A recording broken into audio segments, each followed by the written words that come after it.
Now the Three Martini Lunch with Greg Corombos and Jim Geraghty. And welcome, everyone, to the Friday edition of the Three Martini Lunch, along with Jim Geraghty of National Review. I'm Greg Corombos of Radio America. Good, bad, and crazy martinis for conservatives today, as usual. And Jim, our good martini actually comes from day one of the NCAA Men's Basketball Championship. If anyone had Baylor or Iowa State going far in their bracket, better luck next year. Both of the number one seeds won quite handily, Villanova and Kentucky. Two more number one seeds will play today. The Kentucky team, of course, is undefeated and is the prohibitive favorite to win the national championship. And they handled Hampton quite easily. But Kentucky looked pretty sloppy in the early going. They ultimately had a 19-point lead at halftime, but it was pretty clear from Kentucky coach John Calipari going into halftime that he thought his team came out rusty, overlooking Hampton a little bit, thinking they were basically entitled to this victory as a number one seed against a number 16. And his analogy to his frustration with his team in the early going should make conservatives pretty happy. I keep saying this is not communism. You got to perform. You go in there and don't perform, I'm not playing you. So, Jim, after those kids at UC Irvine tried to ban the flag, I really like the attitude from Coach Cal here. I might say just an indicator of just how far these social justice warriors and the lefty progressivism on college campuses can get when the coach needs to mention this to his players. Apparently, they did think it was communism and that there would be a certain amount of leveling of the playing field or playing court, I suppose. I suppose it's just a matter of time before the lefties get on the idea that somehow sports, with its achievement-oriented mentality, is somehow unfair and discriminatory of those who are less good at sports. So there should be some sort of redistribution of the points, some sort of minimum playing time for untalented players so they don't feel too embarrassed by the fact that they're not on the court.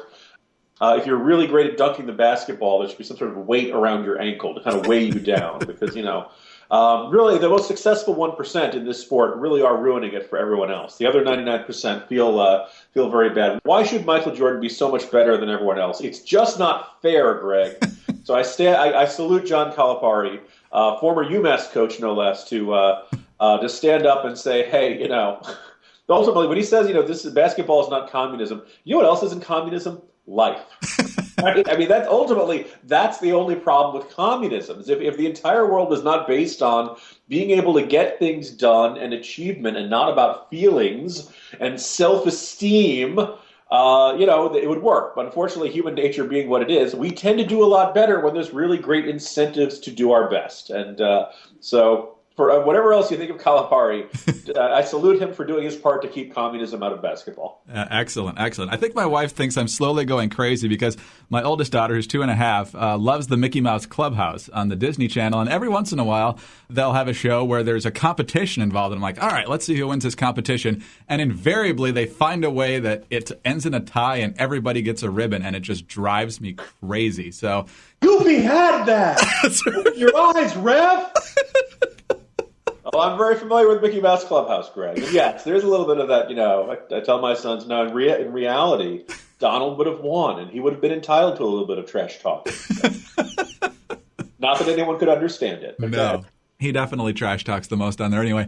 All right, on to the bad martini now. And President Obama was in Cleveland earlier this week saying a number of amazing things. He told us that if you watch Fox compared to MSNBC, you'll get a different idea of what's going on in the world. I think most of us would probably agree with that. He also said Obamacare is doing far better than even he imagined it would. Even that's not the bad martini. The bad martini is this, because apparently he's still not happy with how much power he's collected for himself in Washington. In Australia and some other countries, there's mandatory voting. It would be transformative if everybody voted. That would counteract money more than anything. If everybody voted, then it would completely change the political map in this country. Because the people who tend not to vote are young, they're lower income, they're skewed more heavily towards immigrant groups and minority groups. Forcing people to vote, that spells freedom to me. And of course, he thinks it spells victory for Democrats across the board. We've been told for a very long time that he's a very smart guy. And I'm not increasingly unconvinced of this. And there are two good reasons. One being, so here's a constitutional law professor kind of wishing he had the power to make people vote. From the very beginning, there's always been this attitude of, you know what, if you don't want to vote, you don't have to vote. Because, there was an entire great South Park episode using inappropriate terms that basically said, what do you do when you have two really bad options, right? Now, I understand in Nevada, they have the option of none of the above. So if you're going to mandate everyone voting, you got to, at the very least, this is basically forcing people to approve one of the options when by their act of non-voting. I mean, that is effectively a say, all right, I'm fine with the status quo. I am not bothered enough by what's going on to show up and vote. But then 2 separate points, he says money would counteract money. Oh, no. Let's face it. How many high information non-voters do you think are out there, Greg? Not too many. Right? I mean, if you don't vote, you don't care, right? So if it really gets to the point where we're going to put you in jail if you don't vote, or we're going to fine you or something like that, then the people will vote simply because they have to. But it's not like they're suddenly going to research the issues. It's not like they're suddenly going to become, active, engaged citizens or something. They're going to make their decision based upon what they know, which is not very much, and they might as well just be randomly selecting. They'll do it probably based on what TV ads they see. So if anything, it will make money even more important for this. And what's more, it'll make campaigns, you'll have to spend enormous sums of money who don't care and don't know much about anything. All right, this is actually just spending an enormous amount of money to influence people who have already indicated they don't care and they don't want to care. But what's even more, Obama seems to think, I sometimes use this example of why some cases I don't vote. Back when I lived in Washington, D.C., Greg, there was a school board election. I generally knew who was running for mayor and the city council. I didn't have kids yet, didn't follow school board elections. And I see 5 names in front of me, and I don't recognize any of them. And then I think, wait a minute, okay, I've seen that name on a sign near my house. And I was going to mark the ballot. It suddenly dawned on me, Greg, this person could be an axe murderer for all I know. The only criteria, this person is they managed to put a sign near my house. So I'm going to give them my vote and potentially put them on the school board. Now, they could have a plan to put all kids into Soylent Green, okay? It could be absolutely terrible. But for some, and so I realized, wait, I shouldn't vote. I don't know any of these candidates. I don't know if any of them are good or bad.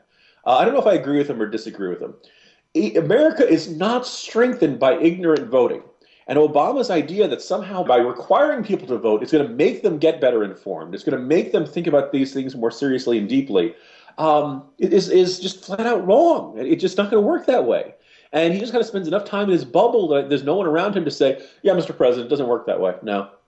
And that's why he's blurting ideas like this one out there. Jim, it's been a long, difficult week. Stories like what the president's doing and other things that we're seeing, frustrations from Congress and our culture. It's just wearing and grinding on the American people. And fortunately, one of the leading presidential candidates has a solution. I have decided we really need camps for adults. And we need the kind of camps that you all run. I mean, really, where, none of the serious stuff, none of the, life-challenging stuff, more fun. I think we have a huge fun deficit in America. And we need to figure out how to fill that fun deficit, certainly for our kids, but also for the rest of us. We need some reminder about life skills from time to time, maybe some enrichment, certainly some time outdoors, maybe actually spending time with people that we didn't know before. When I think fun, Jim, I think Hillary. Welcome to Fun Camp. So I have so many directions I can go with this, Greg. I will quote the Morning Jolt and say, I haven't seen a Democratic presidential candidate this enthusiastic about camp since FDR. Google that if you need to. The second one for the listeners is, so we can now officially say that she wants to round people up and put them in camps. It's not black helicopter talk and all that stuff. The third or fourth thing, so first of all, we should emphasize this is a paid speech she's giving yesterday, right? She's pretty openly running for president, but she's still getting 6-figure sums to come and speak to groups. And a lot of us have said this seems like legalized bribery. This seems like greedy and excessive. It seems really ridiculous when she goes to say a public university takes a 6-figure check and then talks about the high cost of rising tuition. The ironies abound. The ridiculousness abounds.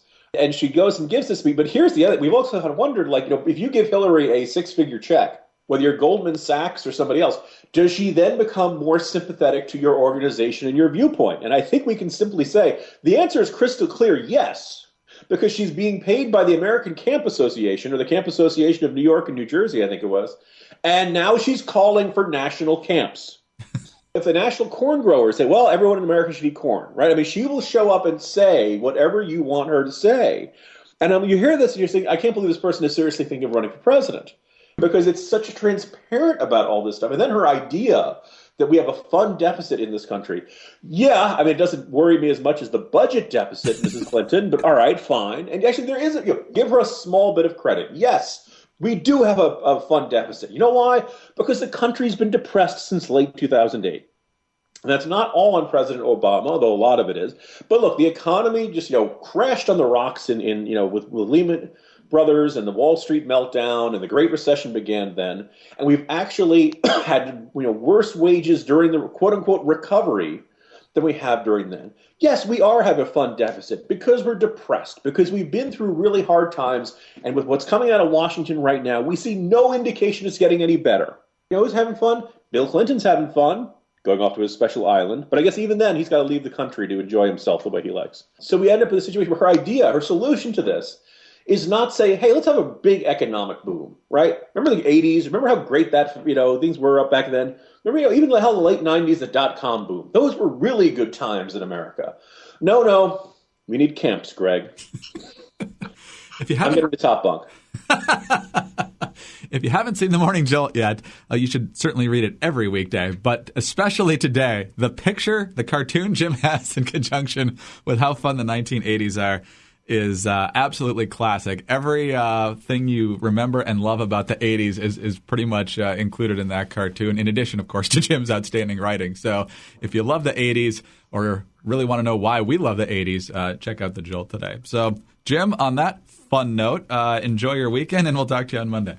See you Monday, Greg. Jim Geraghty of National Review. I'm Greg Corombos of Radio America. Thanks for being with us today, and be sure to join us again on Monday for the next 3 Martini Lunch. Have a great weekend, everyone.